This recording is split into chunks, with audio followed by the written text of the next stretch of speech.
Tetap harus bergerak di tengah pandemi ini, tetap harus bergerak karena our body is designed to move.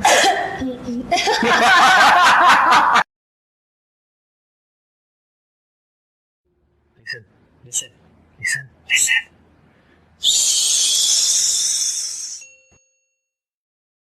Welcome back Healthy People, balik lagi sama gue Paul di sini, dan kali ini gue bawa seorang fisioterapi, personal trainer, tapi wanita. Ya, kita langsung kenalan aja. Silahkan diperkenalkan dirinya. Hai Healthy People, kenalin nama gue Elsa. Gue saat ini masih single kok, asik promosi jadinya. Jadi bingung nih. Dia promosikan dirinya. Oke, sekarang sih aku sebagai fisioterapi ya. Emang S1-nya fisioterapi sih guys. Terus ya itu aja lah introduksinya. Daily activity-nya? Daily activity saat ini aku pegang klien sih. Aku home care ya jatuhnya. Kalau di fisioterapi kita bilangnya home care, tapi kalau misalkan personal trainer bilangnya apa ya? Visit ya. Visit kayak gitu. Oke. Untuk home care dan visit ya. Iya. Oke. Nah, kenapa sih seorang Elsa ini, seorang fisioterapi, kenapa nggak kerja di klinik dan malah memberikan waktunya untuk mengajar klien itu untuk visit gitu loh? Kan selama ini kan yang kita tahu seorang fisioterapi itu kan lebih banyak waktunya di klinik, ini kan. Nah, kenapa Elsa lebih memilih menjadi seorang freelancer? Oke. Ceritanya cukup panjang sih. Nggak apa-apa, panjang juga nggak apa-apa. Sampai besok juga nggak apa-apa gitu ya. Sampai besok nggak apa-apa. Oke, jadi awal muasalnya 2015, back to 2015 itu aku selesai S1 fisioterapi. Jadi ternyata pada saat itu ada regulasi baru mengenai fisioterapi bahwa kita itu harus mengambil apa sih, kalau dokter kan kayak dokter itu koas. Oh, kita profesi, kita bilangnya profesi. Nah, terus sudah gitu pada waktu itu belum ada pilihan pendidikan profesi pada tahun 2015-an itu karena aku lulus itu sebelum tenggat waktunya. Jadi belum ada tuh lagi waktu itu sarjana pendidikan profesi. Tapi setelah itu akhirnya masih bimbang, nggak tahu harus kemana. Walaupun sebenarnya pada saat kita di tahun terakhir itu kuliah, kita itu ada praktek kerja lapangan. Itu ke rumah sakit. Beberapa rumah sakit itu sebenarnya udah ngelamar duluan. Kamu mau nggak kerja di sini gitu? Oh, mau banget gitu kan. Once ketika udah ketok palu dinyatakan lulus sebagai sarjana fisioterapi, kontak balik dong. Pak, saya udah lulus nih gini. Oke, berikutnya adalah pertanyaan yang dilontarkan.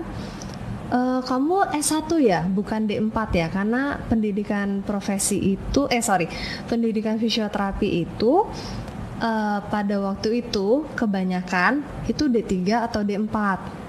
S1 itu baru ada pas 2011. Berarti sebelumnya nggak ada ya? Sebelumnya nggak ada. Sebelumnya D4, di mana D4 itu bisa langsung kerja di rumah sakit. Kayak gitu. Nah, akhirnya ditanya, kamu S1 ya? Oh iya, saya S1. Oh, berarti kalau S1 nggak punya sumpah profesi dong. Karena itu yang paling penting ya, kayak dokter kan itu dokter, juga disumpah gitu ya. Iya Pak, nggak ada. Aduh Elsa, mohon maaf, rumah sakit kami. Nah, udah ada. Mohon maaf, rumah sakit kami. Berarti hopeless. Ya, jadi udah kayak gitu, kayak oke. Jadi rumah sakit itu punya standar kalau misalkan kita itu harus ada yang namanya STR, surat tanda registrasi. Sedangkan kalau S1 itu harus menempuh pendidikan profesi dulu baru bisa dapat STR itu. Ya udah, akhirnya udah 2 rumah sakit tuh, ada 2 rumah sakit, satu rumah sakit swasta, satu rumah sakit rumah sakit daerah ya jatuhnya, umum lah gitu. pemerintah punya, dua-duanya responnya sama. Alhasil kayak bingung, gue mau kerja di mana ya gitu. Mau kerja klinik, sebenarnya bisa kerja klinik. Sampai akhirnya ketemu salah satu senior di salah satu mega gym, obviously. Diajakin kayak mau coba atau enggak gitu. Coba nggak ya, kayak mempertimbangkan plus minusnya karena nggak tahu sama sekali gitu loh. Masih buta lah ya tentang masih nggak tahu sama sekali gitu, kayak apa sih gitu. Emang bisa seorang fisioterapi kerja di mega gym? Oh ternyata bisa banget. Akhirnya kecemplung lah tuh. Kecemplung tuh nggak keluar lagi ya. Akhirnya kecemplung lah tuh di sana.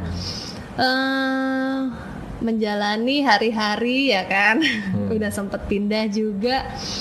Terus akhirnya di 2019 memutuskan resign dari mega gym karena ada kesibukan satu dan lain hal. Jadi nggak bisa catch up juga sama kerjaan. Akhirnya memutuskan untuk freelance gitu. Nah freelance-nya berhubung punya background fisioterapi, ditambah punya pengalaman sebagai personal trainer, jadinya menambahlah itu semua begitu. Oh, jadi yang itu memutuskan Elsa untuk menjadi seorang freelancer. Iya, jadi kalau menurut aku, kenapa aku memilih jadi seorang freelancer di lain kesibukan yang lain ya, karena aku juga ada kesibukan yang lain. Sebenarnya lagi sibuk mengejar impian dan cita-cita. Jadi anyway, Healthy People sekarang gue lagi ngelanjutin S2 gue, makanya gue memutuskan resign dari mega gym karena emang waktunya nggak bisa, terus dengan target dan lain sebagainya, jadi agak sulit memang ya. Ternyata semakin bertambahnya usia, otak susah biasa untuk kerja lebih cepat. Betul. Dan dia nanti akan merasakan sebetulnya. Ya udah, jadi akhirnya memutuskan ya udahlah ya, karena menurut aku freelancer kita jadi lebih banyak waktu, bisa lebih banyak waktu, benar. Terus ke klien pun jadi lebih fokus, lebih tahu gitu. Kita gak yang hektik gitu, gak dikejar-kejar sama perusahaan. Jadinya fokusnya, kalau dulu kan yang penting gue achieve dulu dari perusahaan supaya gue tetap hang in there gitu loh. Kalau sekarang bener-bener bisa blending lagi sama klien, lu maunya kayak apa, kalian maunya seperti apa, dengan kayak misalkan pandangan aku sebagai fisioterapi, what you need, what you want, kayak gitu tuh jadi bisa lebih declare lagi dan nggak yang keburu-buru banget gitu loh. Yang penting kalau maaf banget klienku yang dahulu gitu. Kayak kalau dulu tuh ngajar, yang penting gue ngajar. Berarti nggak ada fokus sama sekali, yang penting ngejar target. Mungkin sih fokus pasti ada fokus. Cuman ada satu momen pasti kayak ya udahlah, yang penting gue ngajak, masalah lu dapet atau enggak ya udah kayak gitu.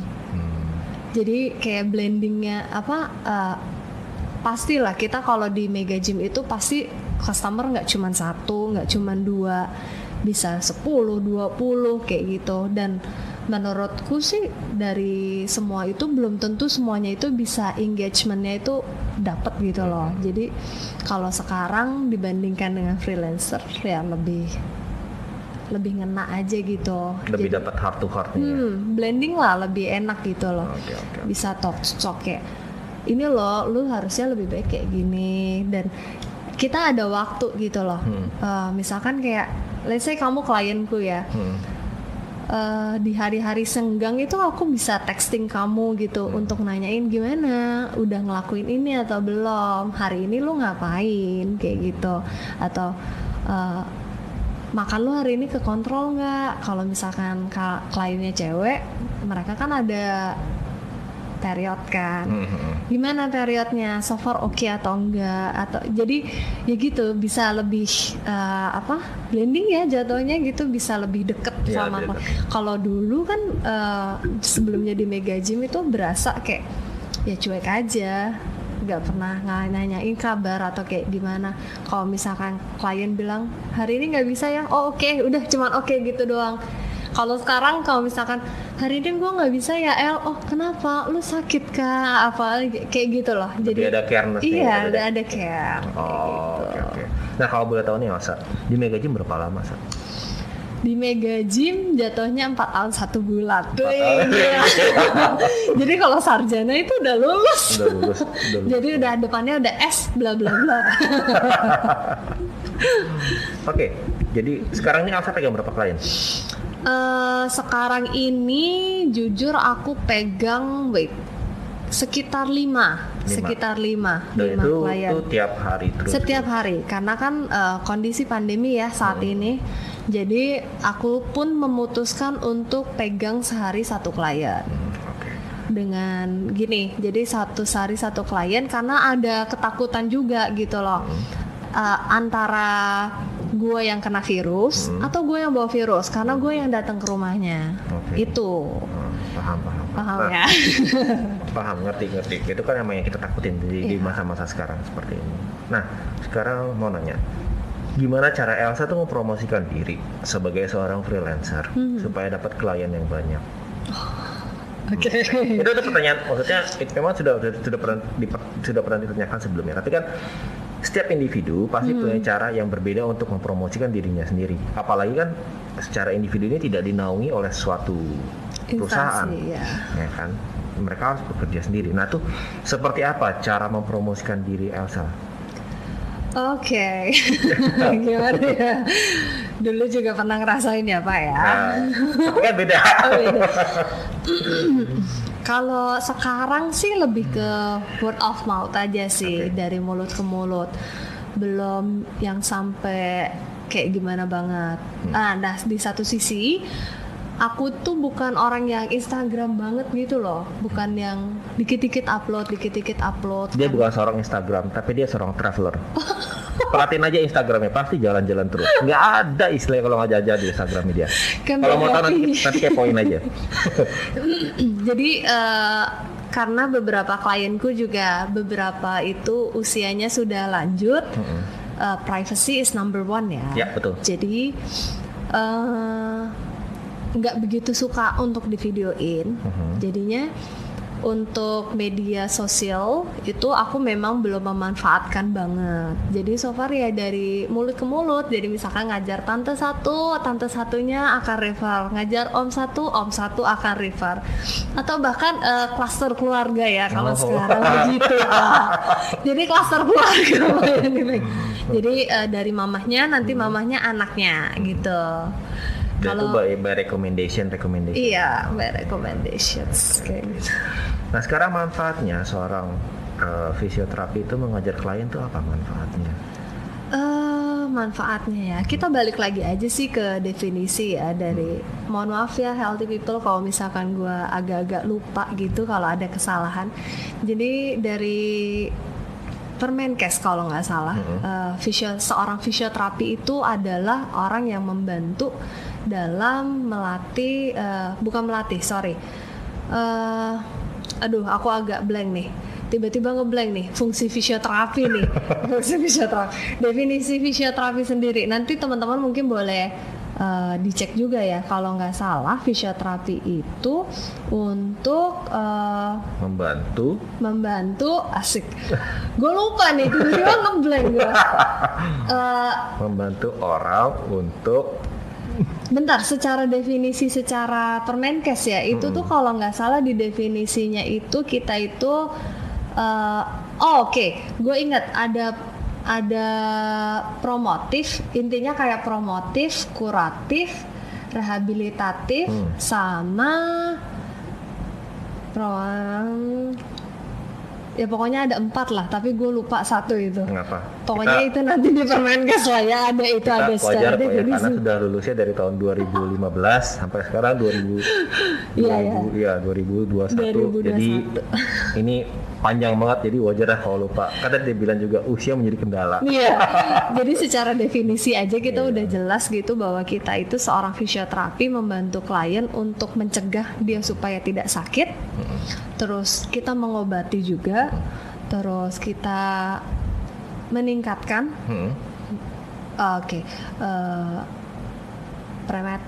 preventif, itu mencegah, terus kita ada kuratif, mengobati, terus kita ada promotif, meningkatkan, yang terakhir sama rehabilitatif. Gila, gua akhirnya ingat, oh my god, gitu kan.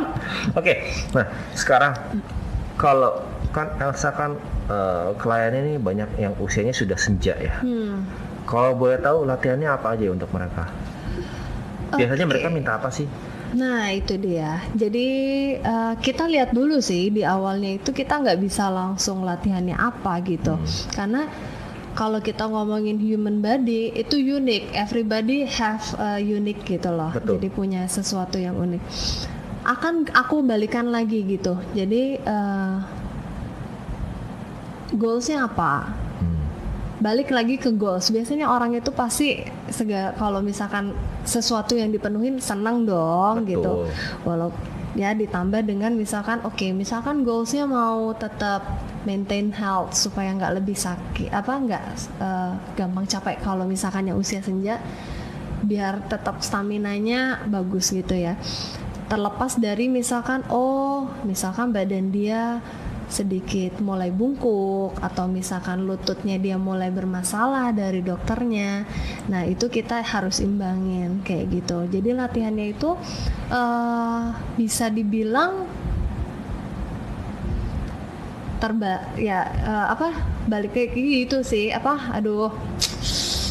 Sesuai dengan kebutuhan dan sesuai dengan apa yang dia inginkan kayak gitu. Jadi kalau misalkan ditanya spesifik latihannya apa, nggak bisa. Yang penting sehat gitu. Belum tentu yang penting sehat. Itu udah pasti lah, bonus itu harus sehat, itu pasti gitu. Misalkan latihannya harus kuat kayak gitu. Nah itu gue nggak bisa berikan secara spesifik latihannya. Latihannya orang tua itu harus kuat, harus lanjas, nggak bisa kayak gitu. Kan soalnya banyak yang bilang goalnya apa? Yang penting saya sehat aja. Oh iya pasti. Ya kan? Ya. Kerasain juga kan? Iya dong Pak. itu udah pasti. Karena ya sehat itu mahal memang. Karena asuransi aja mahal ya kalau itu betul. Ya. Gitu apalagi kan. di masa sekarang ya. Iya apalagi sekarang pandemi kayak gini kan. Jadi kalau misalkan kayak gitu ya tergantung, balik lagi akan tergantung. Setiap orang akan beda-beda. Maksudnya contoh kita berdua aja, misalkan kita sama-sama mau kurus gitu ya.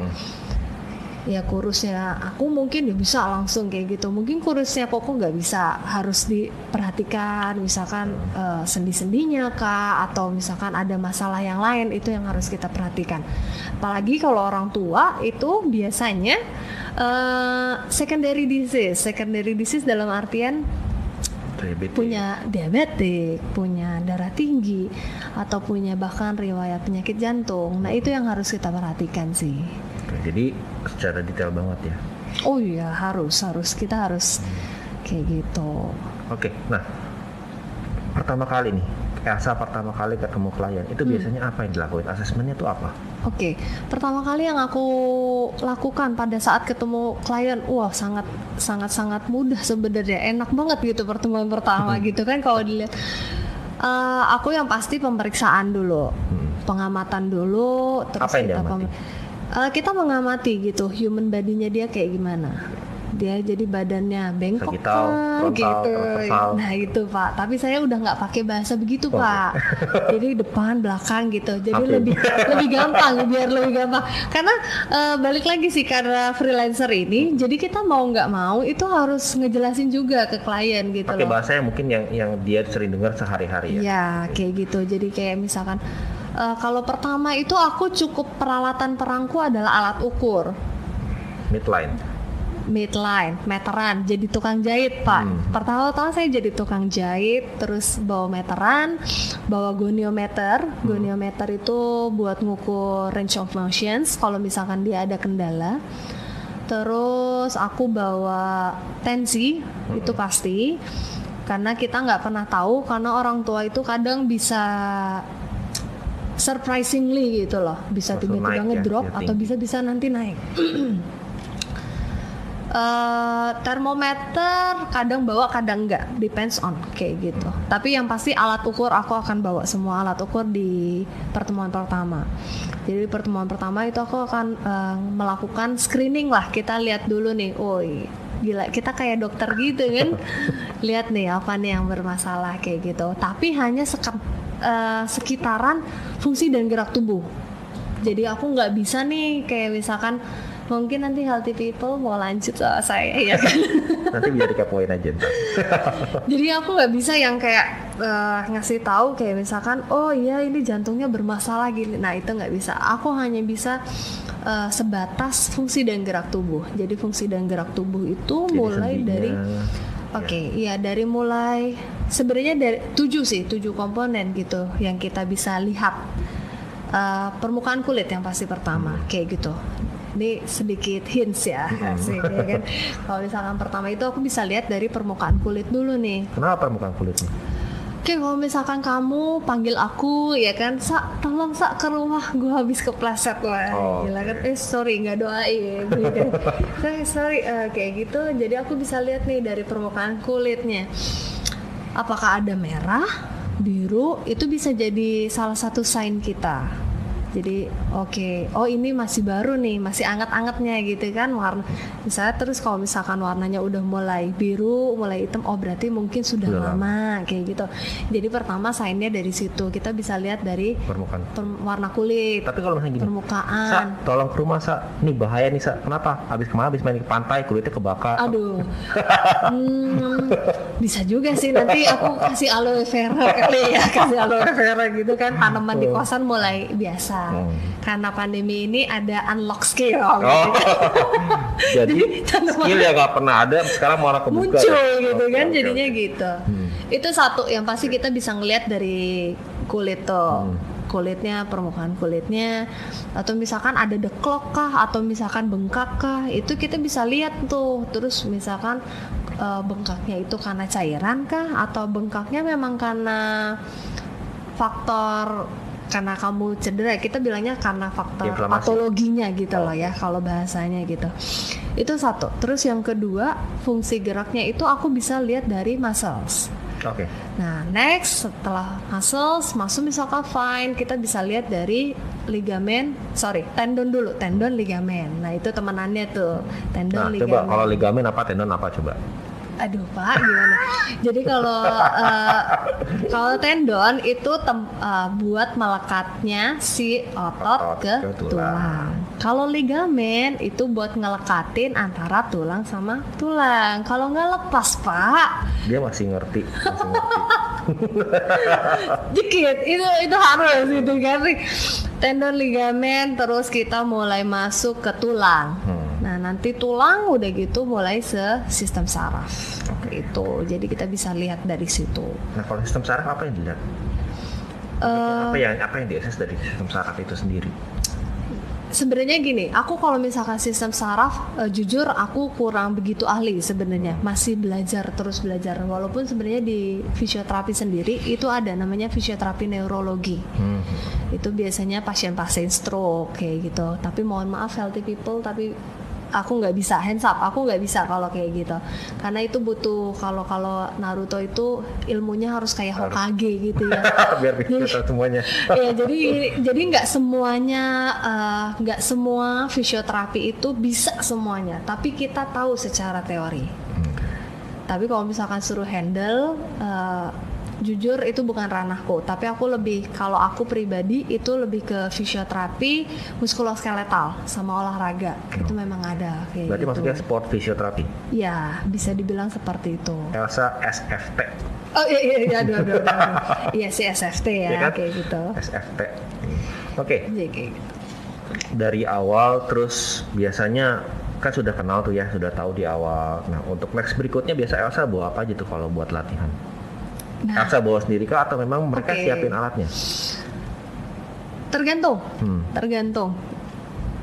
Maaf ya, kalau misalkan pasiennya itu memiliki taraf ekonomi yang cukup, biasanya mereka mau siapin sendiri.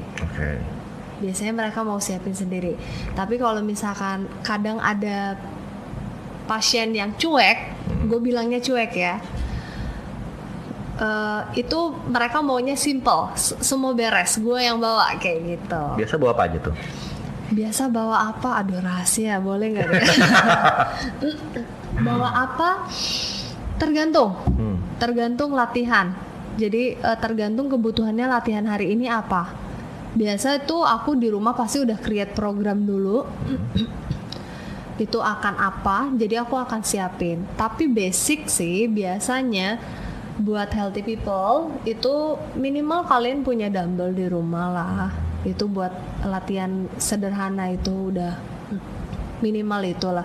Sisanya nanti kalau misalkan butuh ladder, butuh cone, butuh mat, ya mat kadang ada yang nyaman ada yang enggak, atau misalkan bola itu gua ada sebenarnya, jadi punya sendiri. Tapi beberapa sih ada yang nyiapin gitu. Oke. Jadi tergantung kondisinya aja ya. Tergantung kondisi. Nah, kalau misalkan orang punya injury, contohnya nih dia bekas patah tulang di bagian tangan, atau mungkin patah misalkan di bagian kaki, itu masuk ke tahap rehabilitasi kan? Iya, itu jatuhnya nanti rehabilitasi. Ada nggak kliennya yang masuk ke dalam tahap rehabilitasi? Ada. Aku punya. Kebetulan lagi aku handle. Nanti cara handle-nya gimana tuh? Pasti kan ada penanganan khusus. Penanganan khusus sih yang pasti aku akan tetap terus tektokan sama dokter ya. Misalkan kayak aku cerita dulu deh ya. Jadi aku punya klien saat ini laki-laki usia 76. Tuh. Oke, 76 tahun. 76 tahun.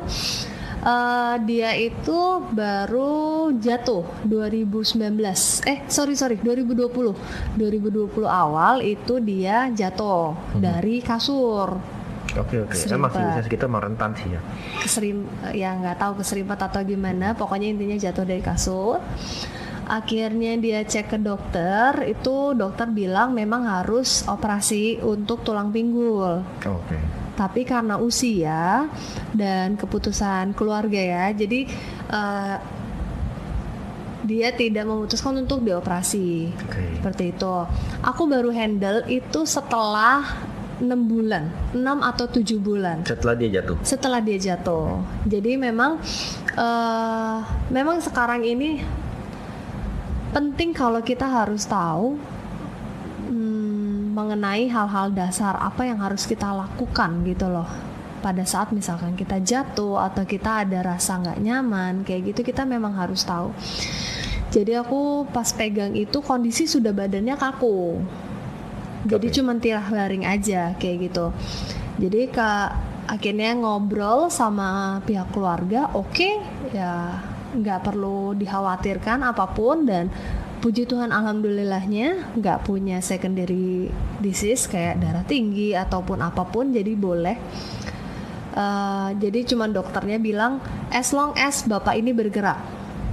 Dan memang dia harus bergerak gitu loh. Karena si om ini nih will-nya masih mau sembuhnya itu ada walaupun posisinya tirah baring. Jadi kalau misalkan compare sama yang usia muda ya, kalau misalkan untuk saat ini yang ada itu aku mulai dari posisi dia sebisanya dia melakukan apa yang dia bisa kayak gitu. Jadi aku pertama kali ketemu sama beliau cuma bisa posisi tiduran aja dengan kondisi kaki kanan karena pinggul kanannya kan yang cedera itu bengkak. Tapi setelah berarti aku mulai itu September, Oktober, November, Desember kemarin itu udah mulai duduk. Oh, oke. Ya, itu udah mulai duduk. Ya, that's a good progress. Jadi ada hal-hal yang kita itu nggak bisa pakem sama secara teoritis seperti itu gitu. Memang ada beberapa yang harus kita combine ya, yang tadi di awal aku bilang kalau badan kita itu unik satu dan yang lainnya itu unik gitu. Secara teori nggak bisa nih kayak begini. Oh tapi gimana? Yang bisanya begitu gitu. Sekarang sih ya kalau misalkan ditanya penanganan khusus, balik lagi ya healthy people ke orang-orang yang mengalami cedera awal patah tulang nih. Tadi kan kita ngomongin patah tulang. pasti harus ke dokter dulu. Karena itu udah ranahnya dokter. Aku nggak bisa bilang oh nggak apa-apa Patah gitu. tulang atau ke dokter atau ke tukang dukun patah tulang? Itu semua tergantung kepercayaan sebenarnya Pak. Jadi gini nih, ini menurutku teori tidak berlandas nih jadinya kan. Maaf aja ya teman-teman. Menurutku pengobatan itu tergantung kepercayaan juga, tergantung trust kamu sama trainer Medisnya kamu. lah ya, sama Iya. tenaga medisnya. Menurut aku kayak gitu, karena punya pengalaman seperti itu. Maksudnya gini, sedikit sharing pengalaman ini ke keluargaku sendiri ya. Di keluargaku itu ada jatuhnya apa ya, nenek dan kakek gitu ya. Jatuhnya nenek dan kakek itu stroke, kondisinya stroke. Oke. Secara teori gue sebagai seorang fisioterapi dong yang bagus gitu ya kan, bangga sama alma mater dong, sama kita punya Background lah ya. background gitu kan, sama fisioterapi dong gini. Dicoba karena kita kalau misalkan kita sakit kita akan melakukan segala sesuatu supaya kita sembuh, supaya kita sehat. Itu udah naluri kita. Kita nggak mungkin sakit nggak Udah hukum apa-apa, alamnya enak lah ya. nih enak gitu, nggak mungkin. Oke. Pasti kita cari gimana caranya supaya kita sehat. Jadi nenekku itu kena stroke, akhirnya memutuskan untuk fisioterapi. Tapi gitu, setiap fisioterapinya datang, aduh aku lemes, gak bisa gini. Sampai akhirnya dia bilang, aku kalau dipijet itu lebih sembuh, lebih enak badanku, seperti itu. Walaupun secara teori ya kan, fisioterapi punya basic science kayak gitu. Tukang pijet nggak punya. Tapi permasalahannya orang tua itu lebih nyaman kalau dipijet. Jadi kamu nggak bisa bilang oh itu yang paling bagus itu. Tapi kalau gue sebagai seorang fisioterapi, kalau misalkan ditanya, ya baiknya ke rumah sakit lah, ke dokter pasti, bukan ke tukang tulang ya, maaf. Tenaga medis apalah ya pokoknya. Bukan merendahkan, tapi lebih baik seperti itu, kayak gitu. Jadi nanti kalau misalkan sudah ke dokter menyatakan misalkan oh oke, nggak apa-apa, ini cuman misalkan retak, itu nanti akan healing tapi harus digips kayak gitu, atau oh ini harus dioperasi kayak gitu. Nanti tergantung semua keputusan itu tetap harus dari dokter. Kalau misalkan kita ngomongin patah tulang ya. Terus nanti kalau misalkan dokter bilang oke, operasi, nanti aku akan tunggu dari dokter lampu hijau. Oke, ini sudah sekian lama boleh fisioterapi. Oh, fisioterapinya setelah sekian hari, sekian minggu atau sekian bulan. Nah, itu di situ. After dia healing ya, untuk recovery-nya kan? Iya, untuk recovery-nya. Jadi misalkan kalau misalkan kayak untuk healthy people yang masih muda itu biasanya masih suka lari, masih suka cycling, masih suka everything that you can do for sports, itu biasanya pasti dokternya akan ngasih nih, oh nanti kamu udah bisa mulai lari lagi itu setelah sekian bulan. Tapi, nah ini biasanya suka ada tapinya nih, kalau dokter ngomong itu harus dengerin. Makanya tapinya ini sampai akhir gitu kan. Tapi harus melalui proses fisioterapi dulu untuk ningkatin. Biasanya kalau misalkan teman-teman mulai operasi ataupun apapun itu bentuknya, ataupun kalian cedera, itu biasanya akan ada hal-hal di dalam tubuh kalian itu yang berubah kayak gitu. pastinya. Oke. Jadi sampai saat ini gimana tuh perkembangan kliennya Elsa? Perkembangannya sih so far oke, dia tanpa operasi, tapi gini ya, jangan dibilang oh kalau patah tulang nggak perlu operasi. Itu tergantung semuanya dari keputusan dokter. Aku pun dipanggil untuk treatment itu karena memang dokternya sudah mengizinkan untuk fisioterapi kayak gitu. Oke. Nah, latihan di masa pandemi ini pasti kan beda dengan sebelum pandemi. Oke. Ya kan? Nah, kalau latihan di masa pandemi ini seperti apa nih buat seorang fisioterapi yang visit klien? kalau ngomongin soal latihannya mungkin sama ya, kayak gitu. Tetap tergantung program sama ini. Tapi kalau misalkan ngomongin visitnya kayak gimana, kayak gitu, tetap menerapkan protokol kesehatan. Walaupun memang kayak gini ya teman-teman, kayak misalkan kan digalakan itu 3M, pakai masker, cuci tangan, terus menjaga jarak. Kita sebagai seorang fisioterapi, jujur kita nggak bisa tuh untuk jaga jarak 1-2 meter, terkecuali sudah mulai masuk ke fase itu, kita itu biasanya ada fase 1, 2, 3, 4 kayak gitu ya, kita ada. Terkecuali dia udah mulai masuk fase ke penguatan otot, itu kita bisa kasih distancing. Tapi kalau misalkan masih dalam proses pemulihan, itu mau nggak mau kita lebih deket kan. Jadi kalau aku pribadi itu tetap datang ke rumah, karena aku masih untungnya aku pakai kendaraan pribadi, jadi nggak perlu khawatir aku bawa virus dari orang kayak gitu. Jadi aku tetap bawa kendaraan pribadi sampai depan rumahnya. Itu aku biasanya akan melepas semua atributku dulu yang dari luar. Jaket. Iya, karena aku naik motor ya. Jadi kayak jaket, cewek naik motor. Jadi kayak jaket, terus sarung tangan, itu kan biasa biar nggak hitam ya Pak, gitu, tetap biar glowing Pak, gitu. Itu aku akan di depan rumah dulu. Berarti cuma jaket sama sarung tangan doang? Jaket, sarung tangan, dan biasanya tas. Helm nggak? Helm kan di motor Pak, biasanya Pak. Kan masuk garasi helmnya langsung di motor gitu. Insya Allah aman kan di rumah Pak. Kayak gitu, di dalam pagar loh. Biasanya aku pasti akan lepas dulu jaket, pokoknya jaket, semua tas kayak gitu. Dan kalau misalkan dipastikan aman, ya biasanya aku tinggal tasnya nggak aku tinggal di depan rumah juga sih. Yang pasti jaket itu tinggal depan rumah. Terus biasanya masuk rumah itu ada yang minta aku untuk berganti pakaian. Jadi aku selalu bawa baju ganti. Itu pasti aku biasanya bisa ganti atau biasanya enggak, karena biasanya aku kan karena cuma terima satu klien kan, jadi ya dari rumah ya ke rumah lagi gitu, jadi nggak perlu ribet kayak gitu. Tapi ada beberapa yang request seperti itu, but it's okay karena ini masih masa pandemi. Terus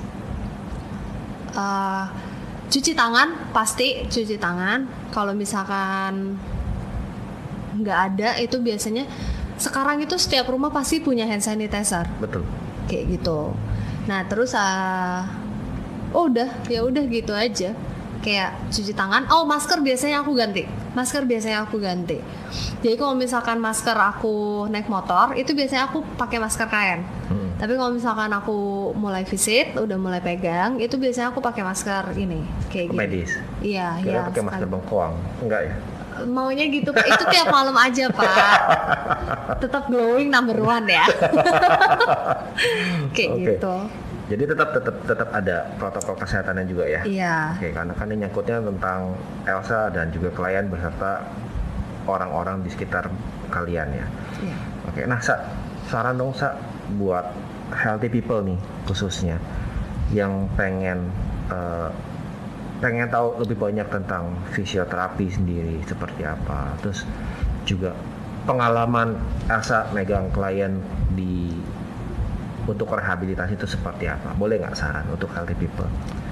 Oke, saran ya. Oke.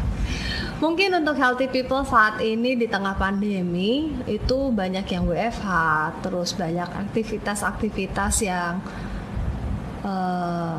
tertunda di luar, dan jujur boleh dikata banyak kegiatan yang tanpa healthy people sadari itu sebenarnya distraction banget. Jujur aku pun juga karena kemarin pas pandemi ini juga ada sedikit perubahan dalam hidup ya, dalam daily living. Penelitian kebetulan karena kemarin pun juga master ini gila luar biasa. Karena pendidikan ini juga pendidikan master kemarin itu aku mengambil penelitian mengenai sedikit kesehatan. Itu ternyata ada penelitian selama pandemi ini banyak orang yang menjadi sedentary living. Oke. Kayak gitu. Nah, harus healthy people perhatikan bahwa menjadi sedentary living itu hati-hati terhadap lutut, terhadap pinggang, karena pada saat kita duduk seperti ini itu beban kita banyak di pinggang. Dan kalau kita kurang aktivitas, hati-hati obesitas menyerang itu. Jadi tetap bergerak itu. Di samping itu karena sedentary living, kita balik lagi ngomongin tentang sedentary living karena memang ini penelitian ya, ini berasas, ini beneran gitu, khususnya di Jakarta. Hati-hati terhadap postur mulai memburuk, itu yang harus diperhatikan. Contohnya tanpa kita sadari kita itu duduk lama di depan komputer. Atau misalkan kita lebih sering duduk. Healthy people nggak mungkin deh di rumah itu kalian bisa jalan ke sana kemari. Menurut aku ada kemungkinan, pasti ada, tapi kebanyakan pasti duduk nonton TV, game, phone, something yang kayak gitu. Itu harus diperhatikan, hati-hati. Karena gini, ketika postural mulai kurang baik, ini based on experience ya, contoh skoliosis ya, banyakan itu lagi waktu itu aku di Mega Gym, itu aku punya klien kebanyakan skoliosis.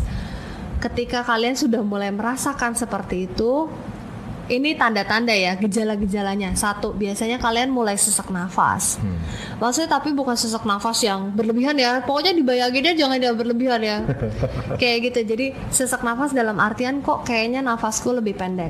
Karena itu ketika postural udah mulai berubah, itu biasanya akan mempengaruhi organ-organ di dalam tubuh kita kan. Itu satu. Terus yang kedua, lebih gampang pegel, Pak. Bener. Lebih gampang pegel banget itu banget. Terus terutama di upper back tuh, biasanya masalahnya di situ. Karena aku pun juga punya beberapa klien yang punya masalahnya itu. Hati-hati, karena apa? Ketika kamu udah mulai berasa pegel nih di punggung, itu biasanya suka ada yang berasanya pusing. Oh, jadi kayak asam urat begitu? Asam urat ya? Asam urat. Kolesterol, sorry. Iya, hampir ya. Jadi kayak berasa kayak kolesterol gitu. Kalau misalkan kayak udah upper back-nya udah mulai kenceng banget, itu biasanya mempengaruhi ke belakang tengkuk. Itu yang harus diperhatikan sih. Memang itu harus ini. Jadi tetap gerak, walaupun cuman ibarat kata 20 menit, minimal 20 menit untuk tetap bergerak kayak gitu. Dan kalau misalkan ada feeling something not good in your body, itu adalah alarm. Tapi nggak perlu yang panik, jangan terlalu panik. Wah gila gue kenapa nih? Enggak. Tapi seenggaknya sudah tahu. Oh oke, ototku bisa ngomong lah. Oh oke, ototku ini udah mulai capek nih, kebanyakan ini. Oke lah, mulailah kalian banyakin stretching. Tapi kalau misalkan sudah mulai nggak tertahan, panggillah seorang fisioterapi untuk memperbaiki fungsi dan gerak tubuhmu. Kayak gitu. Jadi intinya untuk yang sekarang banyaklah bergerak ya. Iya, tetap harus bergerak. Di tengah pandemi ini tetap harus bergerak karena our body is designed to move.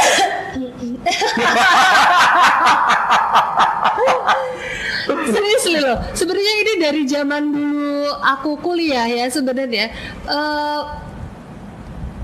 Penyakit yang membunuh manusia terbesar itu bukan stroke, bukan jantung, Pak. Ternyata, Pak, duduk. Bayangin ya, you wake up in the morning, kamu duduk. Ya kan, jalan bentar, kamu biasanya, maaf ya, yang rutin ke toilet pasti duduk lagi. Betul. Karena sekarang nggak mungkin ada toilet jongkok, pasti duduk. Nggak nyaman kalau jongkok mas sekarang. Selesai, duduk oke, selesai udah mandi, selesai udah dress up gitu kan. Kalau misalkan orang yang ke kantor gitu, atau sekarang pun juga sebenarnya tanpa kamu ke kantor pun gitu ya, kita ngomongin WFH di tengah pandemi ini, karena jujur karena aku datang ke salah satu rumah itu karena karena tinggal sama keluarga yang lain ya kan, misalkan aku pegang istrinya, ada suaminya kan, melihat pola suaminya seperti itu gitu loh. Jadi misalkan bangun duduk, checking handphone dulu, bla bla bla bla bla, toilet duduk, selesai Sarapan, makan duduk.